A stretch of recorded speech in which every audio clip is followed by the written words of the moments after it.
உள்ளத்துள்ளபடி நேயர்களுக்கு வாழ்த்துக்கள். இந்த தேர்தல் ஆணையம் வந்து கலைக்கப்படுங்கிற ஒரு உச்சகட்டமான நிலைமைக்கு போயிடுச்சு, கவலைக்கிடமான சூழ்நிலைக்கு ஆயிடுச்சு. அது ஏகப்பட்ட தில்லுமுள்ள பண்ணியிருக்கு, செய்கிற தப்பையும் தப்பாக பண்ணிருச்சு. தப்பை சரியாக செஞ்சிருந்தாலும் மாட்டிருக்க மாட்டான், இவ்வளோ மோசமாக பண்ணிட்டீங்களேன்னு சொல்லி கடுமையாக பாஜகவை சிக்க வச்ச அந்த தேர்தல் ஆணையத்தின் மேலே மோடி அவர்கள் கடும் கோபத்தில் இருக்காரு. காரணம் வந்து நீதிமன்றம் வந்து நடவடிக்கை எடுத்தா இந்த அரசு வந்து என்ன ஆகும், இருக்குமா கலைஞ்சிருமா அப்படிங்கிற ஒரு சந்தேகமான ஒரு பரபரப்பான சூழ்நிலை. சசமாக மாட்டிக்கிட்ட மோடிக்கு வந்து இப்போ ராகுல் காந்தி மேலே உள்ள கோபத்தை விட தேர்தல் ஆணையர், தலைமை தேர்தல் ஆணையர் ஞானேஷ்குமார் மேலே அதிகமான கோபம் இருக்குது அப்படிங்கிற தகவல் வருது. இதை பற்றிய சில விளக்கமானதை நீங்கள் தெரிஞ்சுக்கிறதுக்கு வாங்க நம்ம வீடியோக்குள்ளே போவோம். இந்த வீடியோக்குள்ளே போய்ட்டு நீங்கள் இதை முழுமையாக சில நிமிடங்கள் கேட்டுட்டு இது பற்றிய உங்களுடைய கருத்துக்களையும் நீங்கள் இந்த உள்ளத்துள்ளபடி சேனல் கமெண்ட்ஸ் பாக்ஸில் கமெண்ட்ஸ் பண்ணுங்கள். இப்போ நம்ம வீடியோக்குள்ளே போவோம். கடந்த முறை அந்த கர்நாடகா பெங்களூர் சென்ட்ரல் ஒரு தொகுதியில் மட்டுமே எடுத்துக்கிட்ட ஒரு குறிப்பில் 1,250,000 வாக்கு திருட்டுத்தனமாக நடந்திருக்குங்கிற அந்த திருட்டை அம்பலப்படுத்தின ராகுல் காந்தியோடைய நடவடிக்கை தான் இன்னைக்கு நாட்டில் பெரும் பரபரப்பை ஏற்படுத்திருச்சு. இப்படி ஏற்படுத்தினதோடைய விளைவு எங்கே பார்த்தாலும் பேசும் பொருளாயிடுச்சு. இதுக்கு பதில் கொடுக்க முடியாமல் திக்கி திணறிக்கிட்டு இருந்த தேர்தல் ஆணையர் சைலண்ட் ஆகிட்டாரு. ஒரு பக்கம் எப்படி தகவல் வந்துருச்சு, தேர்தல் ஆணையர் நாட்டை விட்டு ஓடி போயிட்டாரு, தலைமறைவுங்கிற அளவுக்கு எல்லாரும் பேச ஆரம்பிச்சிட்டாங்க. இப்படிப்பட்ட நிலையில் மோடி அவர்களுக்கு இன்னும் கொஞ்சம் கோபம் அதிகமாயிருச்சு. ஏயா நீ தப்பு பண்ணதான் பண்ணால் அதை கொஞ்சம் தரமாக செஞ்சுருக்க கூடாதா? 2-2 4 போட்டால் பரவாயில்ல, நீ 2-2 7 போட்டினா பார்க்குறவனுக்கு டக்குன்னு தெரியாதா? இப்போ உன் தப்புன்னு கண்டுபிடிக்கிற மாதிரி நீ செஞ்சு விட்டுருக்கியான்னு சொல்லி அவங்க என்ன பண்ணியிருக்கிறாங்க, இந்த தலைமை தேர்தல் ஆணையர் மேலே கடுப்பாகி பேசியிருக்கிறாங்க. அது மட்டும் இல்லாமல் இந்த ராகுல் காந்தி என்ன பண்ணுறாரு, இவர் இந்த தப்பை கண்டுபிடிக்க கூடாதுங்கிறதுக்காக தான் இந்த தலைமை தேர்தல் ஆணையர் என்ன பண்ணியிருக்கிறாரு, இந்த மிஷின் ரீடபிள் ஃபார்மேட்டில் வந்து அந்த தொகுதியோடைய டீட்டெயில்ஸை கொடுக்கல. அவர் ராகுல் காந்தி டிஜிட்டல் லிஸ்ட்டு கொடுங்க, கொடுத்தா நாங்கள் ஒரு செகண்டில் அடித்து பார்த்துருவோம். உதாரணமாக ஒரு பேர் இருக்குன்னு வச்சுங்க, கண்ணன் ஒரு பேர் இருக்குது, அந்த கண்ணன் அடித்தா எத்தனை கண்ணன் இருக்காங்க, எந்த ஊரில் இருக்காங்க, என்ன டோர் நம்பர் இருக்கா தெளிவாக தெரிஞ்சு போயிடும்.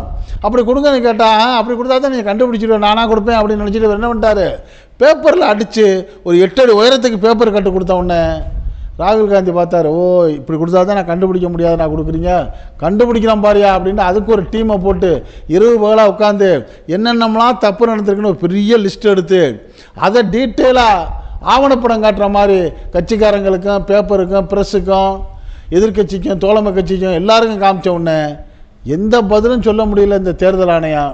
இப்போ மோடி அவர்கள் வந்து டோஸ் விட்டுருப்பார் போல இருக்கு இவருக்கு, யாருக்கு தலைமை தேர்தல் ஆணையத்துக்கு. என்னையா அப்படி தப்பு பண்ணியிருக்கீங்க, டோர் நம்பர்லாம் சைபர்னு போட்டிருக்க, யாராச்சும் ஏற்றுக்குவாங்களா, அப்பா பேர் ஏபிசிடின்னு போட்டிருக்கிறா, 10க்கு 15 ரூமில் போய் 280 பேர் இருக்காங்கன்னு சொல்லியிருக்கிறீங்க, இல்லாத வீட்டில் 450 பேர் இருக்காங்க, எல்லாம் இப்படிலாம் சொன்னால் யாருங்க ஒத்துக்குருவாங்க, நீங்களாம் எங்களை போட்டு மாட்டி விட்டீங்களேங்க அப்படின்னு கோபப்பட்டுட்டு இதுக்கு ஏதாச்சும் பதில் சொல்லி சமாளிங்கன்னு சொல்லியிருப்பாங்க போல இருக்குது. அப்போ 4-5 நாளைக்கு பிறகு அவர் வெளியே வர்றாரு அந்த தலைமை தேர்தல் ஆணையர் ப்ரெஸ் மீட்டுக்கு.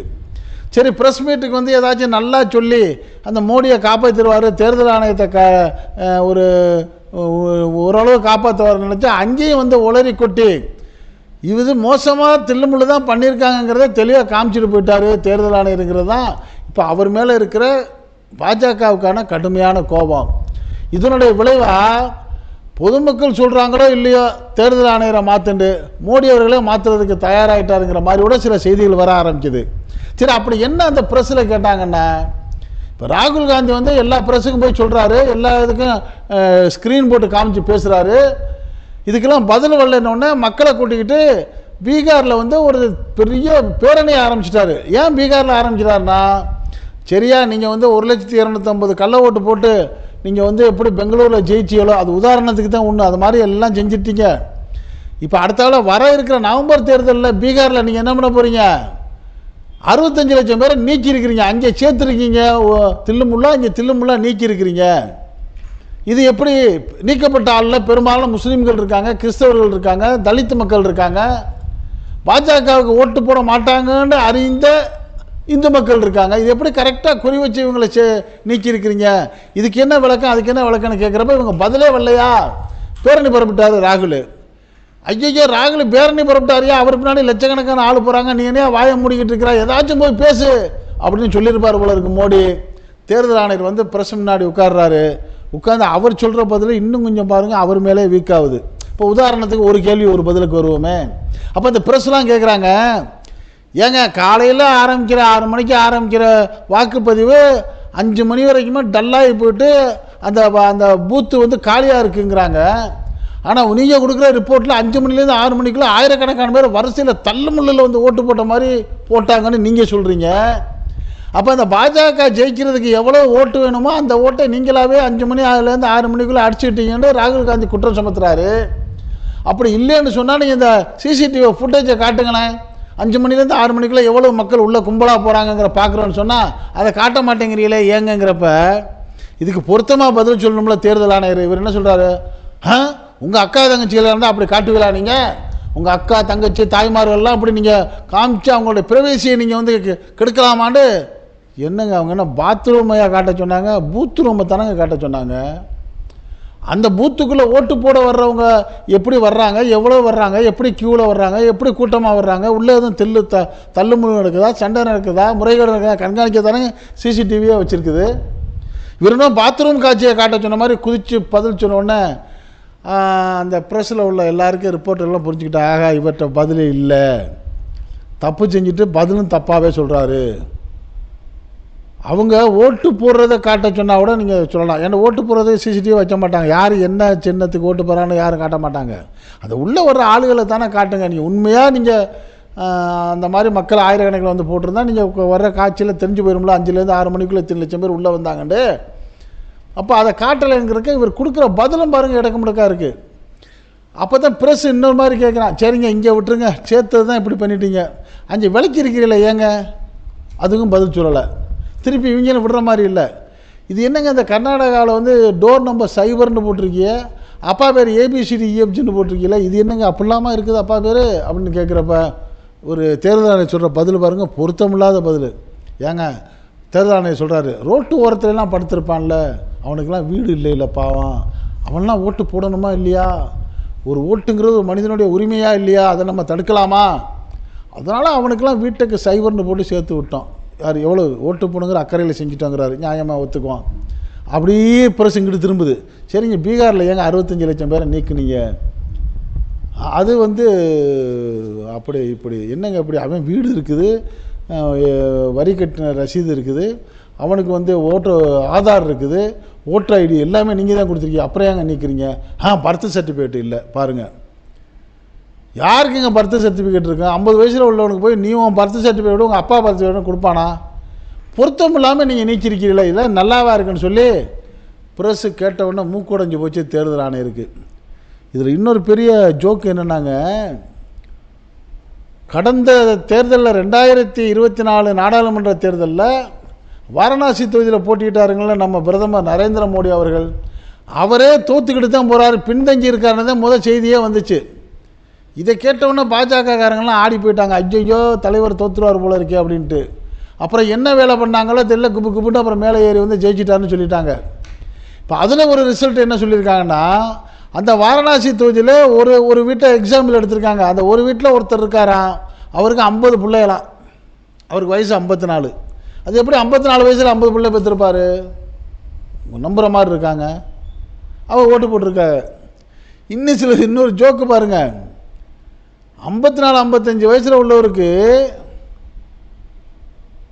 50 பிள்ளை உள்ளவருக்கு தகப்பனுக்கு வயசு 54, அவரோட தலைப்பிள்ளை இருப்பார்ல அவருக்கு வயசு 72. இதோட ஜோக்காக இருக்குல்ல.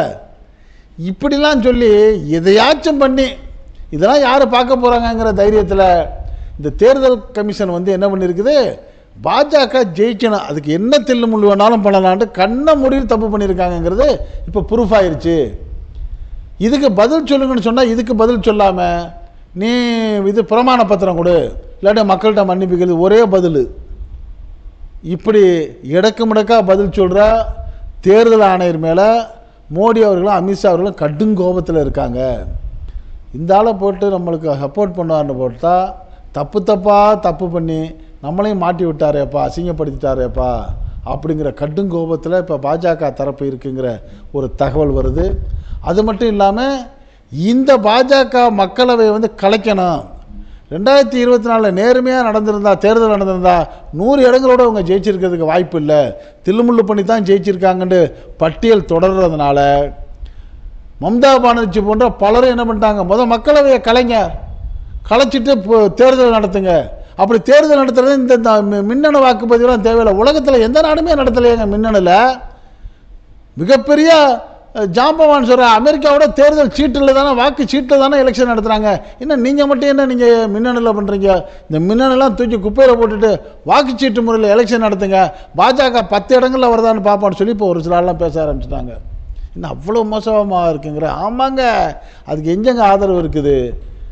இது முதல் முறை வேண்டாம், ஏதோ ஒரு தடவை அவங்க ஜெயிச்சிருக்க வாய்ப்பு இருக்குங்க. அதுக்கு பிறகுலாம் இந்த மாதிரி எலெக்ஷன் கமிஷனை வச்சு தாங்க பண்ணியிருக்காங்கிற மாதிரி கடுமையான குற்றச்சாட்டை சொல்கிறதுனால அவெல்லாம் அப்படிலாம் இல்லை, நாங்கள் சரியாக தான் ஜெயிச்சோங்கிறத பாஜக காட்டணுன்னா என்ன பண்ணணும்? இப்போ கண்ணியமாக உடனே கலைச்சிடணும். மக்களவை அவங்களா கலைச்சிட்டு தேர்தலை டிக்ளேர் பண்ணி வாக்குச்சீட்டு முறையில் நடத்தி ஜெயிச்சிட்டாங்கன்னா அவங்க தாயா கிங்கு அப்படின்ட்டு எல்லாரும் சொல்கிறாங்க.